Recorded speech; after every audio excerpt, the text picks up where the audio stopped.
Welcome to B2 Education Unpacked, the podcast where we get under the skin of the business of education.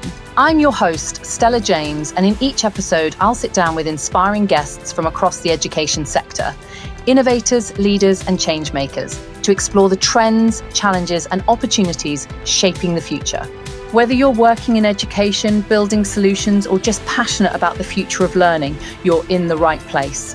Let's unpack the big ideas and real stories driving education technology forward. Welcome back to B2 Education Unpacked, the Education Growth Podcast. I'm Stella. The last episode, Laura showed us teacher data, what teachers actually think about EdTech. But this episode, Catherine Lane is going to show us the gap between companies' claim and what's real. Catherine runs the Influence Crowd. She's been doing EdTech PR and marketing for 20 years, which means she's seen all the hype, every product launch that promised to revolutionize education, and every campaign that fell apart when it hit reality. And here's what you need to know about Catherine. She knows the ethical line in EdTech marketing. She also knows how companies cross it and why they do it anyway. So we're going to talk about TikTok teachers, influencers, marketing strategies, what worked in 2010 but destroyed reputations today. So I'd like to Catherine.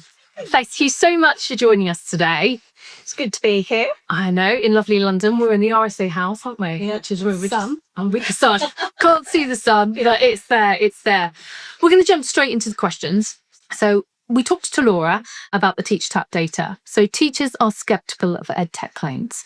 They don't trust most products, and the gap between marketing promises and classroom reality is massive. You've been doing EdTech PR and marketing for over 20 years. When you read teacher tap data that contradicts your clients that are claiming that their campaigns, or what do you show them the data, or do you just help them sell it anyway? Well, for us, I don't think we've come across truly terrible products in this sector. For us, I think the issue is with brands actually communicating the real value of what their product does. And so you have a lot of brands that talk about things like how their product fixes one particular element of the Ofsted framework, or how their product helps with a particular element of the school's white paper.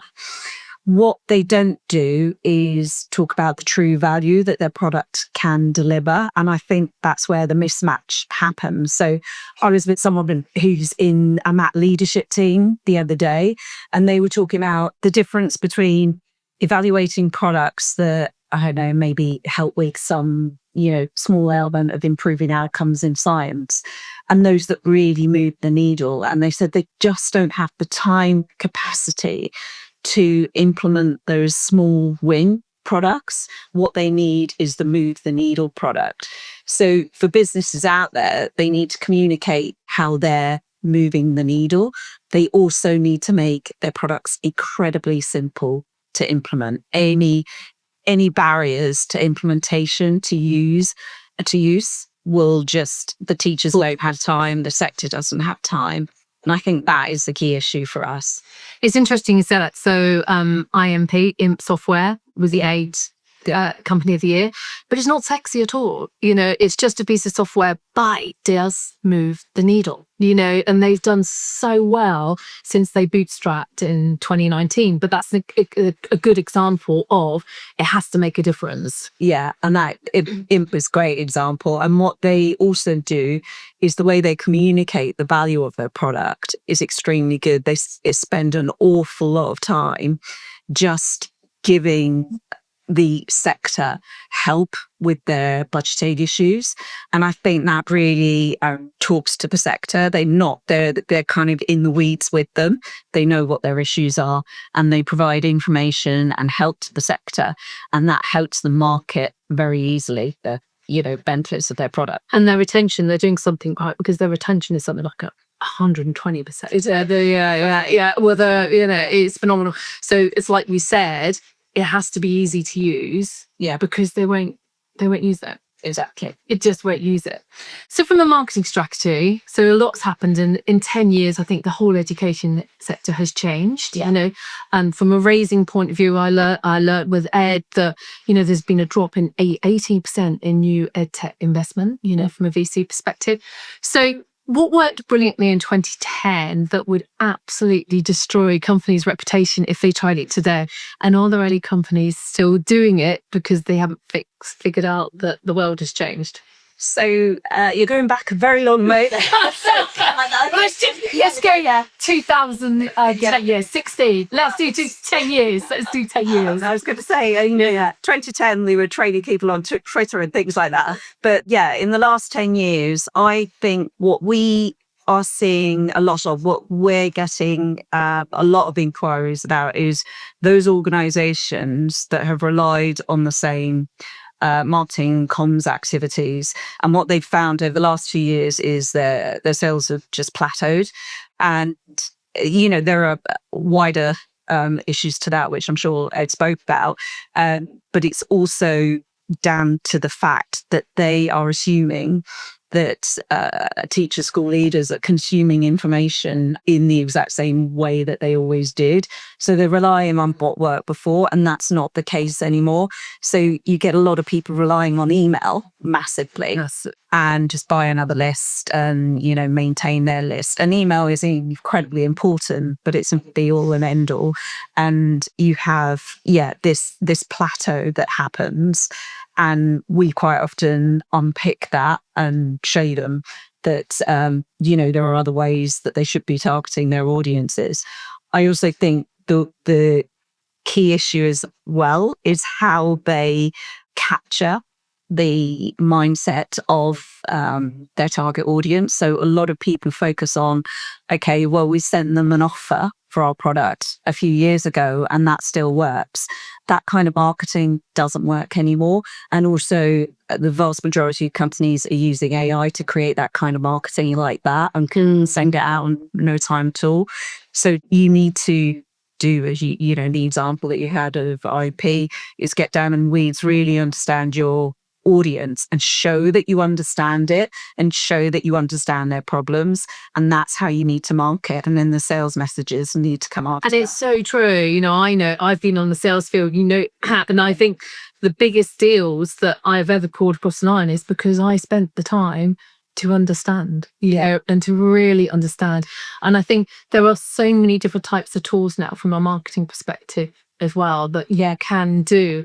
And I think, do you think there's one set way? Do you think there's any one thing at the moment that stands out that's been actually a really good marketing tool? For a tool, no. I think the principles marketing, good PR, have always been the same.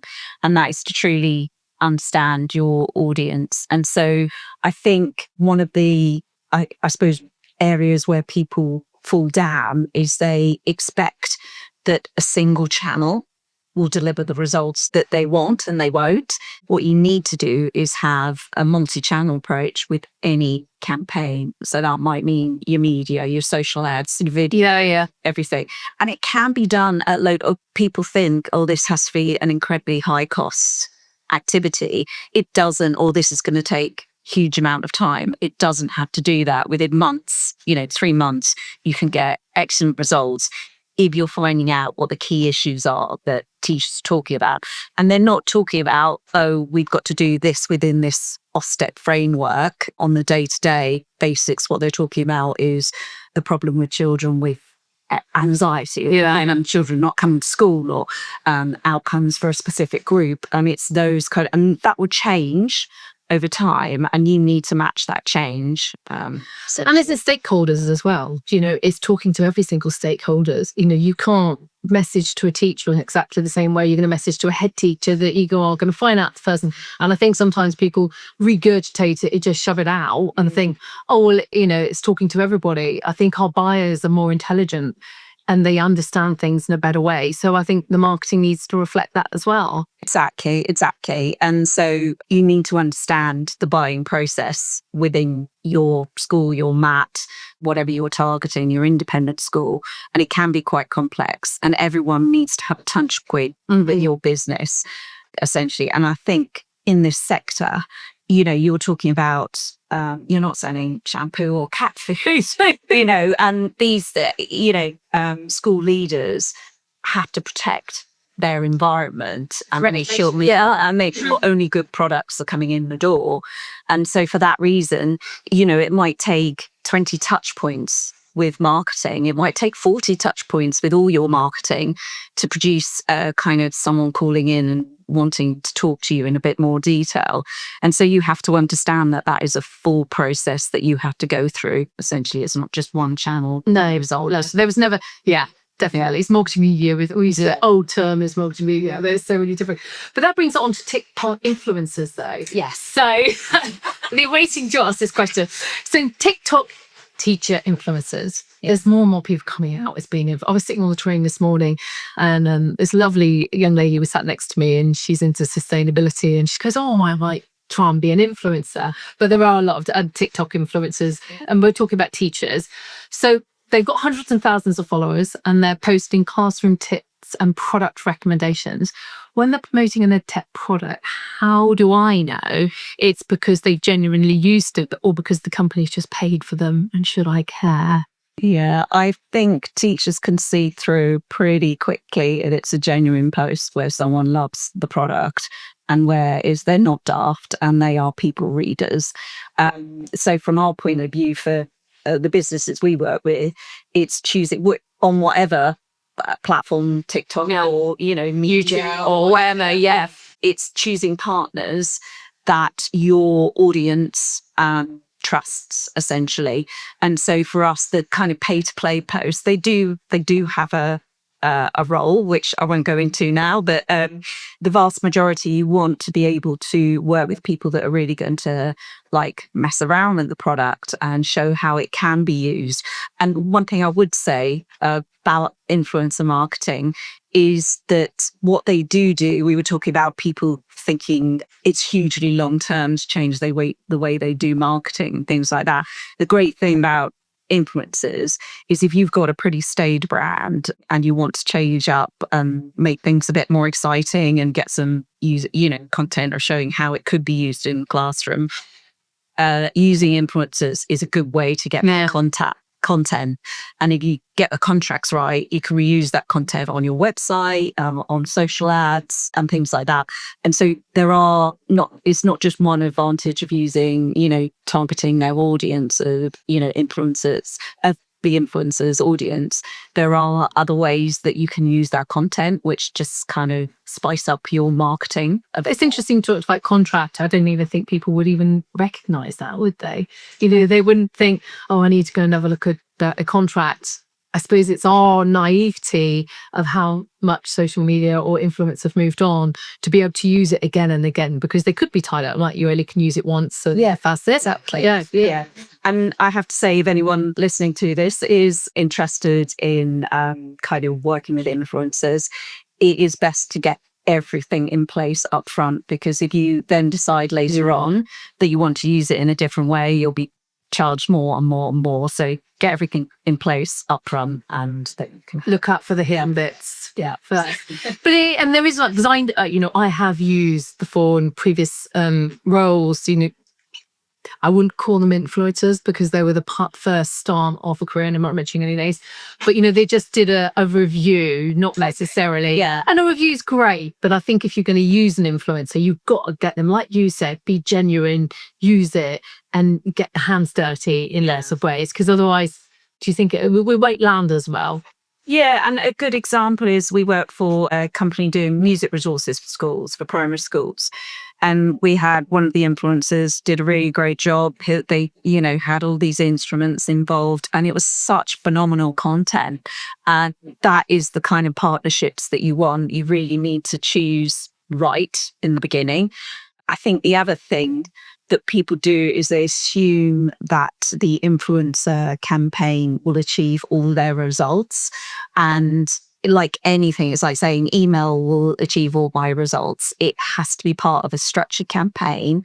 And, if you're solving problem X, there needs to be content on your website. If people are going to social, they need to see stuff popping up from you with little videos on the same problem solving content, and you bring in the influencers as well. That's when it works really well. Just pay money to influencers is not going to get you. And it's managing expectations massively, isn't it? And I've worked with you in a previous role, and you were always very clear in the very beginning and when, look, this is not going to, it's not a magic wand sort of thing with any of the campaigns or strategies that you're talking about. Yeah. So I think it can be a magic, like, influencer campaigns. There is no one thing that will be a magic wand, but when it works together, you can get really great results. We've got a campaign at the moment. Funnily enough, it doesn't include influencers. It does include all the other elements. Little bits of video, social ads, huge problem-solving piece of content at the centre, media coverage, and because we've researched the audience, picked on the right flag issue for that particular audience and that particular client, within 3 months, they've got their best campaign that they've had for that particular sector and have just signed, for a sort of retainer contract as a result. And so, if you get it right, and the media coverage has been brilliant as well, it just, it works. Yeah. It works. And you've got to be creative as well, I think. Yeah. You've got to really think outside the box and well, the teachers will tell you what issues they need solving. It's, targeting same codes, for example. Then, there's forums on Meta, but, there's the Seco forum as well. And there's lots of places where you can go and find those information. But being in amongst your people that you're targeting is the key. Spending time with them. You can pay people to give you the advice. You don't have many educationalists, former educationalists on your team as well. So it's key to get into the minds of your audience and know what's bothering them. It's interesting you say that. You were talking about that with Ed, actually. Everything. Yeah, and we were talking about Twinkl. So Twinkl have had 25% growth last year. Yeah, but their whole model really has been focused purely on the teacher, and they've got these huge groups on Facebook, for early years and EYFS.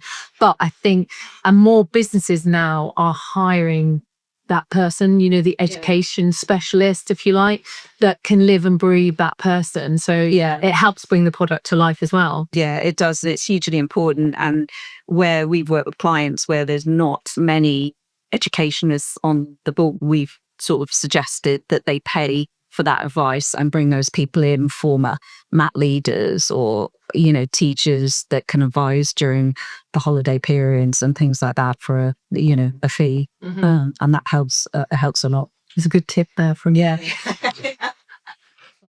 Selling into schools isn't like any other business-to-business sale. Budget cycles, safeguarding, multi-stakeholder decisions, it's a different game entirely. B2 Education Mastery is the complete business development guide specifically for EdTech. Positioning, pipeline, stakeholder navigation, all of it, on demand for you and your team. Find it at seventhsibling.co.uk. So you've worked in EdTech PR for 2 decades. Where's the ethical line for you? All right. Is it good products reach the right audience? Or is it make any product look good enough to sell? And when a client asks you to cross the line, what happens? So we have a very clear line. So we don't take any products on that haven't been proven in the set. That doesn't mean we don't take on new products. We don't take on products that haven't got some kind of pilot going on. So if it's a brand new starter, if it's a brand no evidence whatsoever, you would say no. Yeah, we have said no in those situations because we don't feel that the client understands the sector enough if they haven't bothered to try the product, a school, essentially.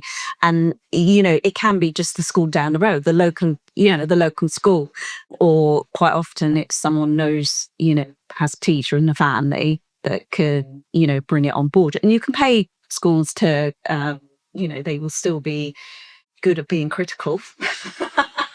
about your product if they mean to be. But there's some really tough question though, isn't it? Because if you're sit on to somebody and it's their baby, and how do they fit? If you say now, that's a tough thing to do. Yeah, so it's really delicate. It's really delicate, particularly for those people that have come from education. But it's also for us. If we're not teachers, we can't tell that a product is good. So we say, invest X thousands of pounds in us, and we don't know if it's a good product. It is going to fall flat on its face at some point, and we don't want to take the money off those people unless we know we can do a good job for them. And so that is why the sort of line in the sand has been drawn. And the other thing is we do have a policy of, I can't say it, but no beep and so we have walked away from potential lucrative contracts in the past if we don't feel that the business has it's very rare. It is very rare. Have you done there?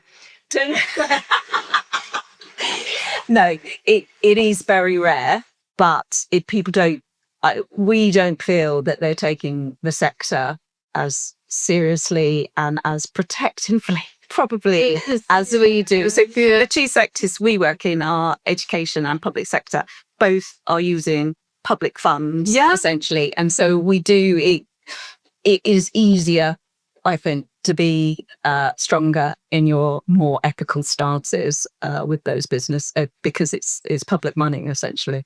Yeah, and I think it's like anything, you have to have an ethical line, don't you? Yeah, because there's a lot of, even if it was VC back, like the VCs wouldn't back it. And I was talking to Ed about it, and he was like, they're now looking more at impact than they are actually, and it's the products have to be over and sell more than into 200 or more schools to prove that it's a viable concept to scale.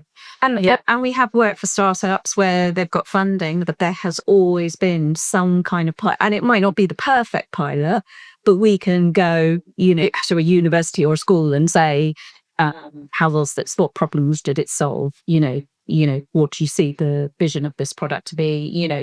All those kind of important things. So, most EdTech founders think head teachers buy products based on features. Yes. Demos, ROI, calculations. Yeah. But you've worked for schools. You were just talking about the MAT. You were talking about Lena. So, you've been working with schools as well as the EdTech.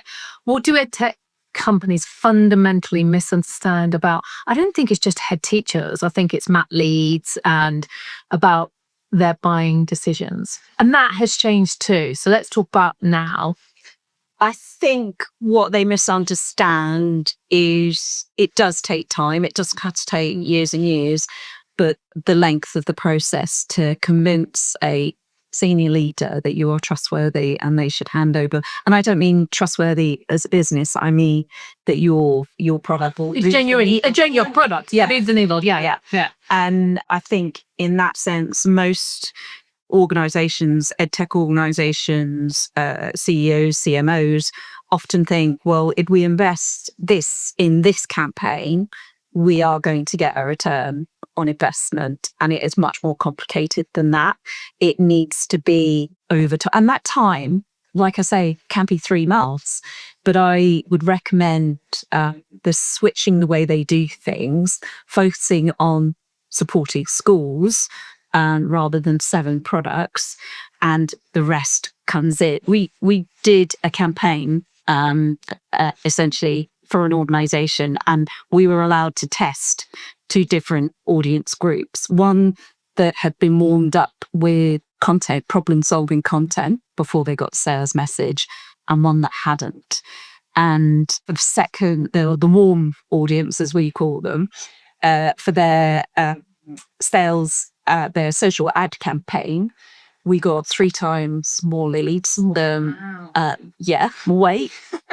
the other audience for their email campaign. It was 30 times, 30 times more leads from their email campaign, having warmed them up with lots of, how do you deal with this issue? How do you deal with that issue? And it was a complex product to sell as well. So yeah, it just goes to show the investment You as well. yeah. And I think that all leads into adoption as well, isn't it? Yeah, It's implementation. It's understanding and really taking everybody as a stakeholder all the way through that process from start to end, right down to the teachers, and making sure their onboarding's right as well. They're more likely to believe in the product, Yeah. and deal with the process of adoption if they've kind of gone through that process. Yes. Well, And that's a real pain analysis as well, isn't it? Understanding that group, you really sort of ask them the questions, and it's a great sales tool, really, because you're leading them down this garden path that you know what you want at the end of it. But it's a fantastic way to. So, who came up with that? How did that happen? I think it was just a natural process. I remember when I started PR, like I was saying, well, why don't we do a white paper? Because everyone's talking about this particular issue. And so it's just become more and more necessary to stand out from the crowd. Whereas I think previously people could get away with just product messaging. Now product messaging is just everywhere. People bored. Feature dumping, like Yeah.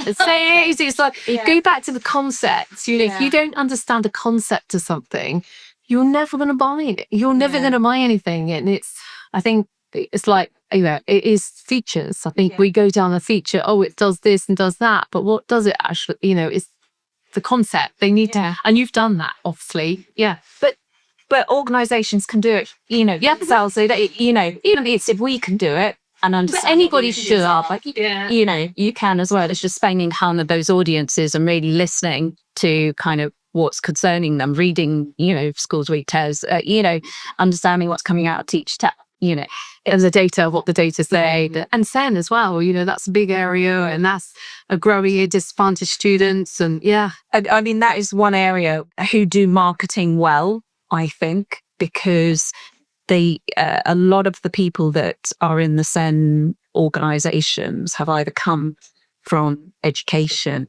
And so there's a lot of respect for the people currently working in schools. And so they're able to sell very, very well because they sell through knowledge, they sell through helping. And so they just have this natural ability to do it. And I don't think they realize they might just not have all the channels looking perfect. It might not be perfect, but they kind of need to combine the two. So I think companies go after salespeople though, but as ex-teachers, some have ex-teachers as salespeople, which is great. Yeah, definitely.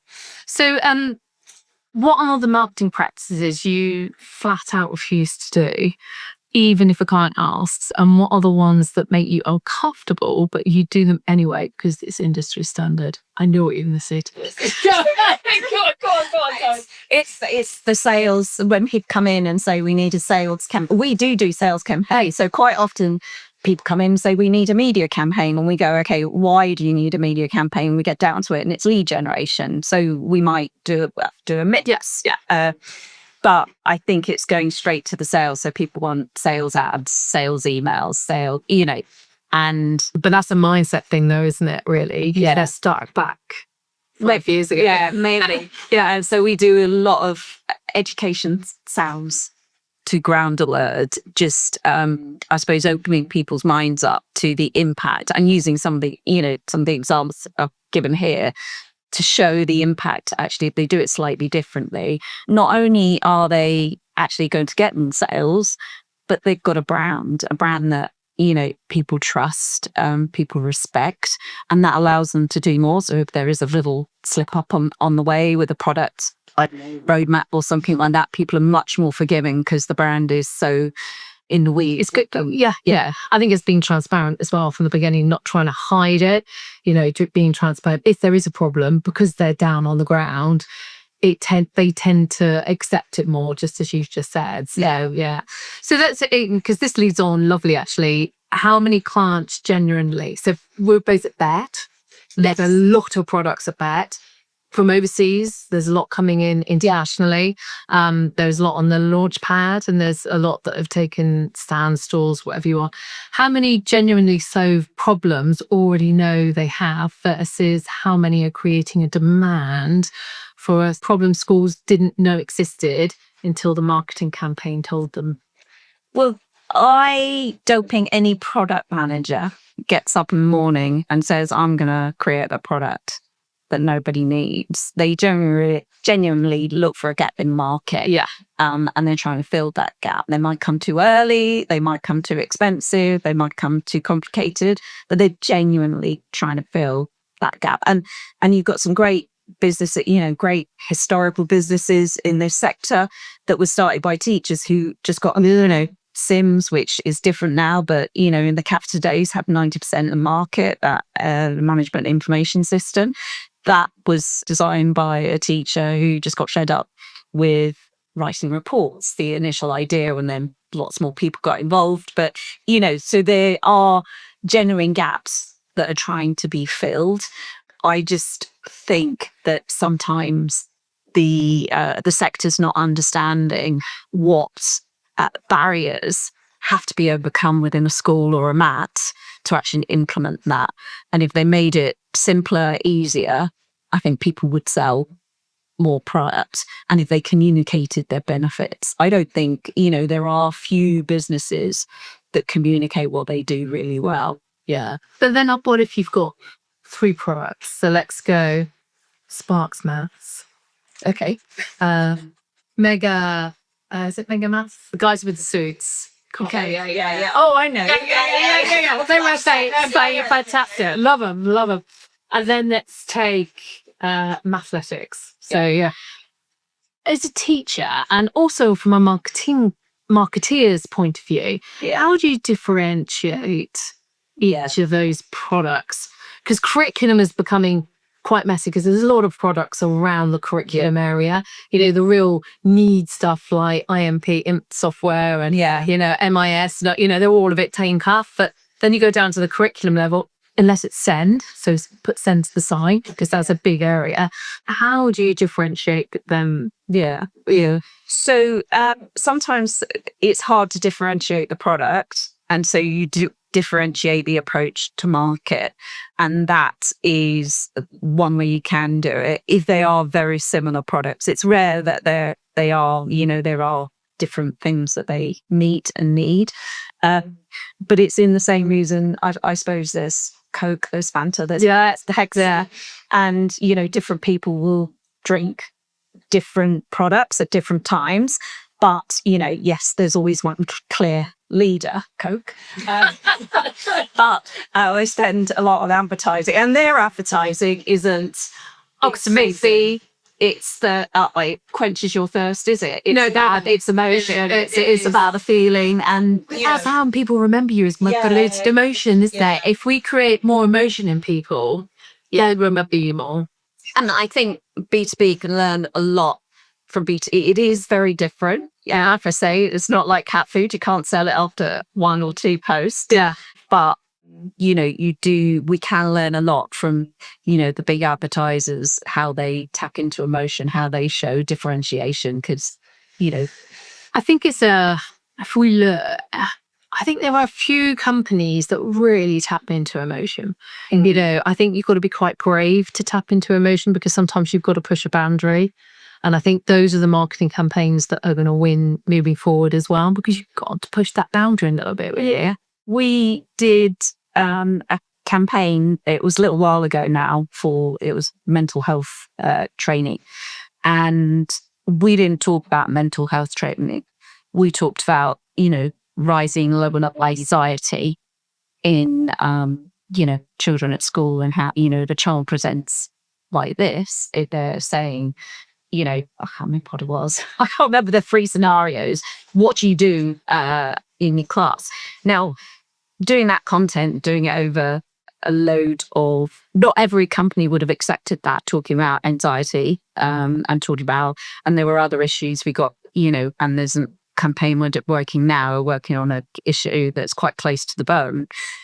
But those campaigns, if you get them right and you get the right people, we used a charity, Young Minds, to help with the contest as well. Yeah, and so it's, if you get the right content and you manage it well, that company, we worked on the campaign for a year, but they increased sales leads 275%. Now, I'm not saying we could do that. It could. That's not very bad. Yeah. But it just shows you that if you change the way you do things and if you're willing to tap into the real concerns of the sector, it has a huge impact. Oh, it's a pain, isn't it? But genuinely hitting that pain, using that motion, because selling is all about motion. You're getting somebody to think about, actually, how does that make them feel? That's all you're doing. But that's why, Coke and all of that's why they do so well, because it's the feel good factor, isn't it? And then, and I think that plays, I think we're going to have to start pushing boundaries to sort of make some of the campaigns work. And to make them stand out, because they're just so much mediocre. You put it in chat, you put it in Claude, you get mediocre marketing content. That I know. You have to stand above that. Yeah, and you can. Stephen Bartlett puts spelling mistakes in his posts now to prove that. I think it's worth. Okay, no. But I do sometimes to make out, because you can tell the ones that are AI driven without a little bit more of a personal human element, really. You see it in media now. So obviously we work journalists of that, and one thing that they are doing, they are moving away from like the summary. Say we would send data previously about a particular issue and they publish it. Now they still want the data, but they always have a case study in there, but now the case study leads the story, because it's that first person experience that differentiates their content as media outlets to the content that AI can generate. So that's how they keep their audience coming back. And if in marketing organization just follows what journalists are doing, they will, because people agree to pay for that content. Right, I'm just thinking about all of the news feeds. They all lead it with a personal, actually all of them do now. Yeah, so it's something to watch out for, and just follow. If they're shaking the way they do things, change it as well. Shake, as they do. Is when your sales team pitches features to school leaders, you will lose deals you should be winning. Education Sales Mastery teaches concept-led selling, how to align your product to what schools actually care about, run real discovery conversations, and handle objections without dropping your price. Find it at seventhsibling.co.uk. So what's the biggest mistake between what actually works in EdTech marketing versus what companies think works? Where are people wasting their money or destroying trust because they're optimizing for the wrong thing? That fits in really well what we're just talking about. But what do you think? I think there is an over-exaggerated, this is going to come out wrong, focus on ROI. And we are very good at measuring, like we and lots of data reports and things like that. So it's odd for me to say, but I think they're measuring the wrong thing. And so it's almost like every touch point has to lead to sales, and that focus is wrong. Every touch point needs to lead to engagement, to trust, to visits, to, dealing with your cook. And then the sales come naturally, but you can't attribute the sales necessarily to one particular contact point. But that's been happening for years. Yeah, I know, and that's changing the mindset. Sorry, finance director, but that's changing the mindset of the people above. And I know a company, and they sell into the education sector, and all they were interested in is the amount of telephone calls, the amount of this, and the amount of that, and you just think the world has changed massively. And I think it is, isn't it? You've got to have a nice broad spectrum to build out, which brings it back up into the funnel. I think, and it's lots of different things, lots of different touch points, because people don't remember, do they? If you've done a campaign, they're going to go, oh, remember that campaign you've done? Well, that's why I've come to you. Well, and just from our own experience, we know that we have people contact us like 3 years ago, and then they come in, and then they get in, and then they come in, but then they buy, and and it's not usually that long, but it's it's that that constant touch. Do you think it's just consistency? Yeah, consistency, but with the right the right content, really. Yeah, really getting into what's worrying the sector and focusing on that. And be an expert as well. And like I said earlier, read all the magazine, Pairs, School Sweep, all the, those type of analyses. And like I say, if you can do it, anyone can do it. Yeah. Yeah. So if there's one thing you would tell an EdTech founder that would save them money, protect their reputation, and actually help them reach schools, what would it be? And why are they not doing it already? I would say The freebie here. No, I would say it literally is. The one thing they are not doing is proper campaigns. The one thing that they are focusing in on is, okay, we're launching this module now. We need a whole campaign around this module. Whereas it needs to be much more thought through than that. Is what are the issues surrounding that module that helps with that, and working across multi-channels. It's not about switching one channel off and switching one channel on. It's multi-channels for all your content, essentially. And just to add, that sounds really expensive. It's not. It's if you get it right at the beginning, if you get like some core ideas, core content, you just reuse them. You just chop them up and reuse them. And I think you're right as well, and also things change. So one week it could be Facebook and the next week it could be Instagram, but it's just the way that the algorithms sometimes work, isn't it? And I think that's for, like you said, it's just pushing that and being consistent and just pushing that ad. Yeah. And also I think as well, being aware of where your audience is. So I think there is a difference that, Facebook is not seen in many sectors as, the place to be. But if you are, for example, in talking to Senkos then, or primary school teachers, well, there are a lot of active groups on Facebook, and, you don't need to do with classrooms, probably, I'm talking about teachers rather than school leaders here. But there's a head teachers group on Facebook as well, which is great for getting like what people are worried about, I have to say. So it's just understanding those things, being in the right places for your audience. How do you find Instagram? It's good. It's good for us. Yeah, it's good for us. It just depends on the campaign. And how you, because Instagram is different from Facebook, isn't it? You know how you talk, yeah. So for us, it's all about the content being really helpful, so that content works on sort of any format. TikTok is needs to be quite different, but it tends to work on formats. It's just that you might need some help with TikTok. I think TikTok is one of the challenging ones more than anything, isn't it? Because if you're a younger audience, you're on TikTok, but it's what do you put on TikTok is the teacher, the influencer thing's fantastic. You'll be surprised actually about the age groups on TikTok. Actually, I can't remember the data, but like the second biggest group or something like that was 40 to 50-year-old. Or yeah. So it's people who have the time, that want to relax. And so when they're on those platforms, though, the content that you're putting out can't be salesy. And that is one of the key things that we talk about with our clients. And so people are relaxing. And so you have to be aware of what kind of content they want in that. That doesn't mean you can't be informative. You can be, because people go there to educate as well. But it just helps if you understand what people are doing. They're having a cup of tea at the end of the night, and you need to bear that in mind with your content. Is that very much more thought leadership then, a bit like LinkedIn, or no? Okay, it's interesting. Yeah, the themes can be the same, but how you approach them. So it might just be a video of someone saying, I had a child come into my classroom, this is the issue, this is how we overcame it.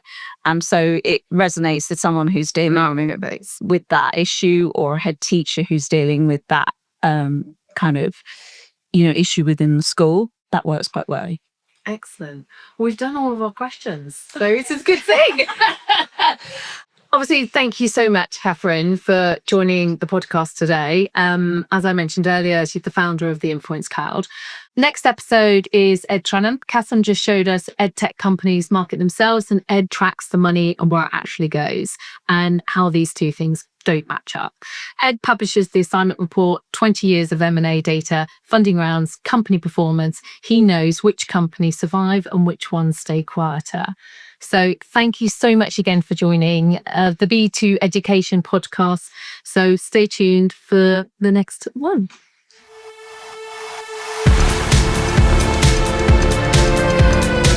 I just wanted to say thank you. Thank you so much for your support. Thank you for turning up, and thank you for being here. I really, really do appreciate it. Do me one last favour. Just press the subscribe, and then you'll get notified of all of our amazing podcasts.